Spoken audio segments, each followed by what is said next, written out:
So this is a modern drone. This is a Ladrib Skyliner that's in the Rotor Riot store, and this is what we're flying today. This only works because of this little board right in here. This is the brain of the operation, and without this brain, this thing couldn't fly. So back in the early days of drones, some of the very first ever hobby drones were actually built using parts from a Nintendo gaming system, the Nintendo Wii.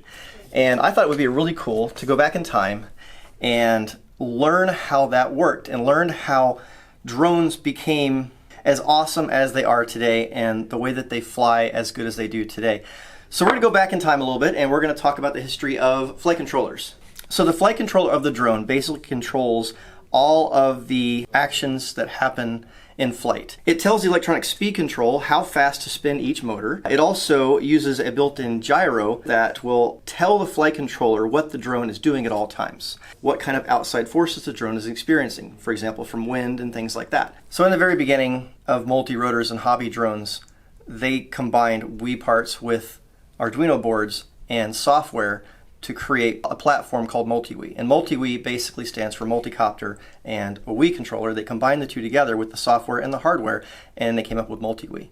Almost all of today's flight controllers and software are based off of that original software and hardware that was put together, and it's pretty amazing. I wanted to go back in time and see how it was all done. So this is an Arduino Mini Pro, and this is an Arduino Nano. They're basically essentially the same thing, but the Arduino Mini Pro, which is one of the first cheap microprocessors that they used for this, the major difference between the Mini Pro and the Nano is that the USB port is already built onto the Arduino Nano. You used to have to program these things with this little programmer board, which was kind of a pain in the butt to take it out of the quadcopter and plug it in and change your PID settings and all the stuff in the software.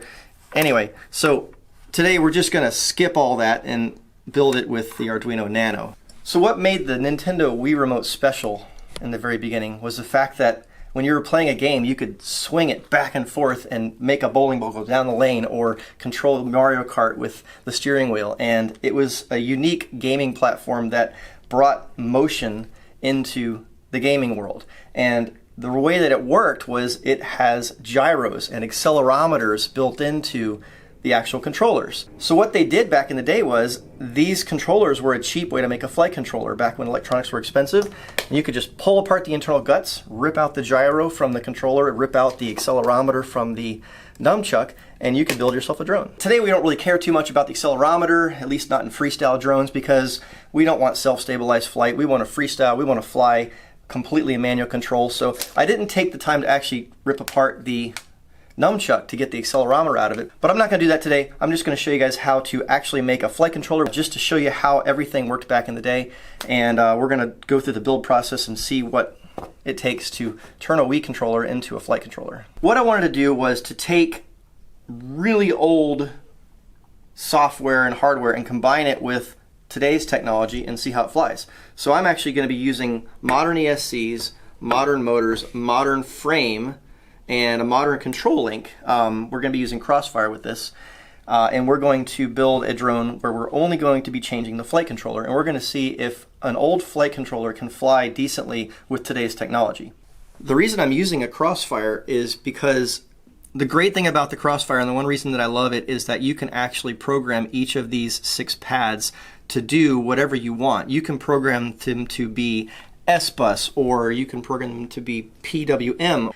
PWM means that you're using throttle, pitch, roll, yaw, and all your switch assignments on a separate servo output, basically. And that's what this allows us to do. We're going to have to communicate with these boards in PWM because that's how the software is set up. We're not using S-Bus technology where you can use one wire to do everything, or Crossfire where you can use 2 wires to do everything. We're going to have to send a wire for throttle. We're going to have to send it a wire for yaw and pitch and roll and arm. So we're going to be using 5 different outputs. So the components used in this build are going to be a Crossfire receiver, we're going to be using an Arduino Nano, and we're going to be using the Wii Motion Plus to build our flight controller. We also need a couple of resistors to bring up the voltage, so we'll talk about that later. Let's get started and let's take this thing apart and see what's on the inside. Rather than rip apart this perfectly good looking pink Wii remote, we're going to go on the internet and buy a generic Wii Motion Plus and just take out the pieces that we need. All right, so let's start with taking this thing apart. You just got 2 screws, take this thing apart, it's not so hard. See what's on the inside. All right, so I've already cut some of these things off of here, but this right here is our 3-axis gyro that we're going to be using to build our flight controller. So we're going to take this board that we're going to need to attach to our Arduino, which we're going to load the software on, which is going to communicate between the two, and then we'll have a working flight controller. All right, so taking the photo from the internet and matching it up to what I have here, you can kind of see the labeling and kind of match it up to the labeling on here, power, ground, and then you have your 2 data wires that send signals back and forth.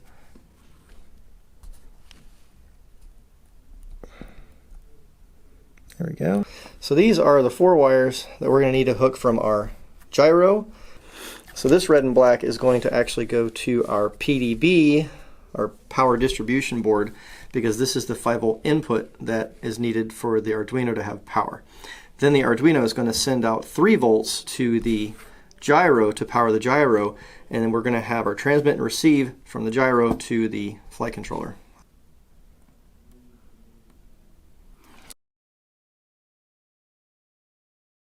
All right, so based on all the pictures that I found on the internet, that should be all the connections you should have to make between the gyro and the Arduino.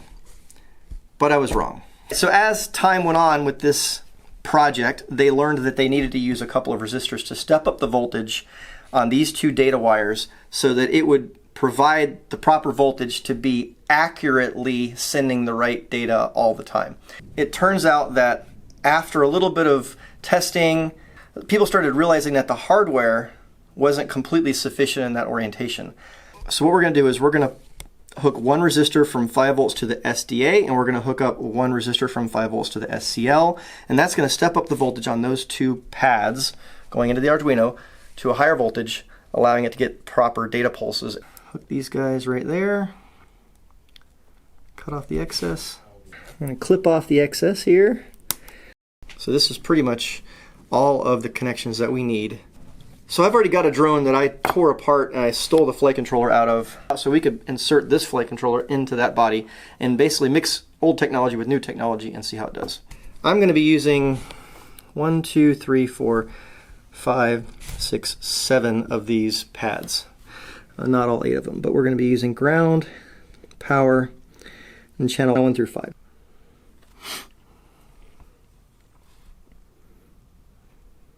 So we basically need to tin all the pads from 11 all the way down to 2.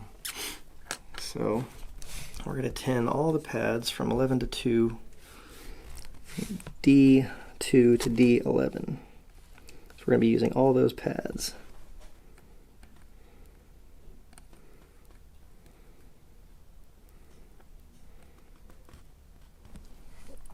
It should be AETR, so let's see, aileron is roll, and that's D4. Let's see if I can get it right. Yaw is D6. That's AETR, and then 7 is our aux switch. You could also use 8 as another aux switch, but you have to go into the settings of the software and change that. But for right, we don't need that. We just need AETR and 1 aux switch to arm the drone. I'll put some heat shrink on this guy. This is old school way of doing heat shrink right here. Now we have our receiver and our gyro wired. We now need to wire up the power and hook our ESCs up to the Arduino as well.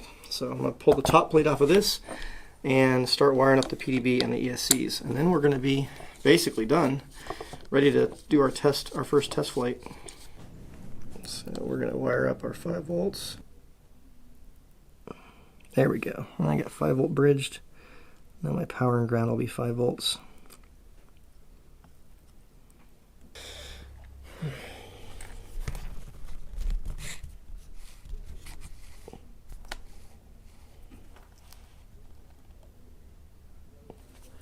All right, we've got our Arduino and our gyro and our receiver all powered. Now we just need to get the ESCs to go to the right place.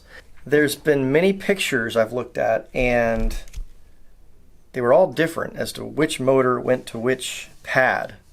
And it turns out all the pictures I looked up were wrong. I ended up having to go into the multi-Wii configurator, and the multi-Wii configurator actually tells you which pad to send each motor to. And it was kind of interesting that it actually had a number on top of the motor, and that related to the pad that you would actually hook it to on the board. So front right goes to pin 10. So back right goes to 9. And then for some reason they skipped all the way to 3 for the other one. Alright, I believe that's all the soldering I have to do. Now we've just got to take this mess and put it on the drone somehow to where none of these connectors touch each other and everything is solidly mounted so that it doesn't shake when you're flying, because that'll really change the flight characteristics a lot. The way I did it originally, I actually just put a whole bunch of double-sided tape. This is just a piece of plexiglass that Miguel made for me, and it just basically is a spacer to give me a place to mount something. There we go. So the orientation of this board doesn't really matter. So we can just kind of stick it on there like that. But this one actually matters. Now I don't know whether it's supposed to go like this, like that, like that, like that. There's 8 different positions this could be in to be correct. Turns out the correct position is this way. But when I was first building this, I didn't know which way was which, and I didn't find any pictures online that were actually correct. So the first couple flights didn't go so well. Yeah, that ain't right. They weren't really flights. They were more like Tasmanian Devil just across the floor. All right, there you go. There's your custom flight controller. We got to go into the software now and do a lot of configuring. All right, so this is the correct orientation. In the beginning, they started out with multi-Wii like 6 or something, or .6 or whatever it was, but that one didn't work for me. So I ended up, I said, you know what, let's just go to the most recent version of multi-Wii and download that one. So I downloaded multi-Wii 2.4, and I'm trying to use the newest version of multi-Wii with the oldest version of the hardware. And the newest version of multi-Wii 2.4 has tons and tons of different boards that you can select from, because as time went on, the boards starting to get more and more advanced, and people actually started manufacturing multi-Wii specific boards. And you could just select the right board and run the program, and everything worked great. Now let's see if it does what it's supposed to do in the software. The first thing we have to do is open up Arduino software and download the multi-Wii firmware version 2.4, which is what's going to be flashed onto the Arduino Nano. We need to open that in the Arduino software, which is another software we had to download, and then we can view all of the code that was written to make this flight controller work. And the first thing we have to do, and it took me a long time to figure all this out, is I have to go to the config.h file and tell it which components I'm actually using. So I'm going to comment out quad X to tell it what type of quadcopter we're actually flying. Then we need to scroll down and tell it what type of board we're using. And we don't actually have a flight control board. We're using the Wii Motion Plus, which is written in code as define WMP. So it is commented out, and we need to uncomment it to define Wii Motion Plus as our flight control board. All these other defines pretty much stay commented out. There are a couple of them that come commented out from default, and a couple of them you might have to change, like min command or min throttle, depending on the setup that you're using. I did make a few changes to that. I'm running a min throttle of 1150, a min command of 1000, and a max throttle of 2000. Now that we have this firmware written in a way that's going to work properly with our hardware, we're going to go ahead and flash the firmware to the Arduino Nano. So let's plug it in. Alright, it's so simple to flash it once you pick the right board and the right port, the right COM port on your computer. I am on COM 8. I'm using the Arduino Nano board. All that is configured right. If it's all configured correctly, all you have to do now is press the right arrow for it to compile the sketch and upload it to the board. And it's uploading now.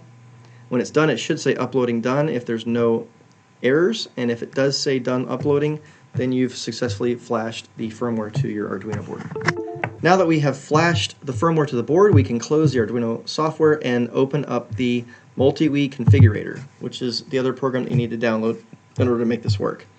Once we have the Multi-Wii Configurator opened, we can plug the flight controller back in and make sure that all of our hardware is working properly. You have to plug the flight controller in first, otherwise when you open the software it's not going to recognize the COM port. And once you have the software open, you can select the proper COM port, and then you want to press read and start for it to read the boards and start the program. If everything is configured and the software is written properly, when you tip the board left, right, up, and down, you should see the gyro values changing and the graph start to move in the configurator. And if I would have known this ahead of time, I could have checked pitch and roll and make sure that I actually had the orientation right, and it wouldn't have freaked out like Tasmanian Devil. But on this software, I can actually see that roll is changing the pitch and pitch is changing the roll, so that means I have them backwards, so I need to rotate the board. And that would have at least got me somewhere closer to where I needed to be in getting this set up correctly. Alright, so the next thing we need to do is check our radio signal and make sure that each one of these sticks is doing the right control in software. So when I press the throttle up, it should be showing me throttle up in software. If you get that incorrect and your throttle does the wrong thing, you can just go back in and change the channel assignments to be 2, 3, 4, 6, 5, 1 if you want, and then you'll be correct. Every time you unplug this thing and plug it back in, you pretty much have to close the program and reopen it again. Now that I've got everything wired up and programmed correctly in the controller, I can actually see the sticks moving in the software, just like you could in Betaflight. Another thing you need to make sure of is that your endpoints go from 1000 to 2000 or just a little bit past those numbers so that you can get full stick deflection in the software. Similar to Betaflight, and you want to make sure your arm switch goes from 1000 to 2000, and it does. So throttle is throttle, roll is roll, pitch is pitch, and yaw is yaw. All my sticks are mapped correctly and they're all going the correct direction in the software, so my control link is correct. Next thing we have to make sure of is that our motors are correct. We want to make sure that the front left motor is actually mapped to the front left motor in software. If you want to spool up the motors, you need to plug in a battery and you need to go to the settings tab. And then from there you can drag the slider up and down to activate the motors. Alright, so one other thing that you have to do is you have to enable an arm switch. And mine is going to be on aux 1. I'm going to set it to high. I'm going to write the settings to the flight control board so that it will remember that aux 1 is for arming. I'm scared. Oh, doesn't do anything unless you give it throttle. Oh. Yeah, that's not right. Okay. Let's take it downstairs and see what it does on the ground. Yeah, that ain't right. Alright, so we're going to pull the top plate back off and rotate the gyro to the proper orientation. Like I said, I got 1 out of 8 tested so far. We got 7 more to go. Hopefully we get it right this time and it doesn't freak out. Double-sided tape isn't the best way to do this. And because of that, I actually 3D printed some mounts for these boards so that I didn't have to keep using double-sided tape to mount them. And it added a feature from the future where we actually use soft gummies to mount these boards in a soft mount configuration. We're taking the advantage of the new 3D printing TPU capabilities to add soft mounting to these as well. Here we go.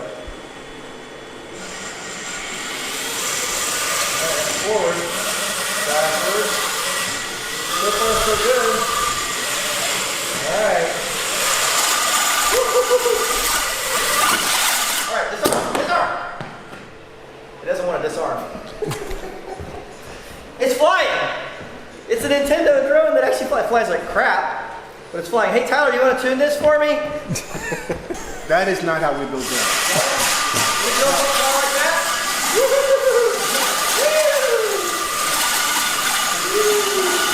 Get it? Stop, stop, stop! Turn off! Turn off! He ran and closed the door. He ran and closed the door. See? Wow. Wow, these motors are hot. Woo, they don't smell so good. I think we need to go turn the P down a little bit. Is that the motors? Yeah. Wow. Yeah. Yeah, they're a little toasty. All right, so now we've got to go and tune the drone. Luckily, I've already got it tuned. I don't have to do it all over again. This tune is set to 3.3, and I got to go all the way down to 1.1. That's like huge difference. Try to get down to 1.1 to get it to where it doesn't want to kill itself. And then the yaw is at 6.8, and needs to come down to 1.1. I mean, that's like, when I started changing these P values, I'm like, there's no way this is right. And that's the only way I get it to fly, so it must be right. All right, we're going to write these settings and hope that this thing doesn't try to kill me again. There is one setting that I want to change in the multi-Wii configurator for this, and that is the min throttle setting. I don't want it to idle as high as it was idling. It was idling really high because it was set to 1150. So I'm going to go into the multi-Wii configurator, and I'm going to change the min throttle to 1050, which is where I actually want it to be. All right, so we're going to drop this down to 1050. There we go. And then write the command, write that setting, and we should be good to go.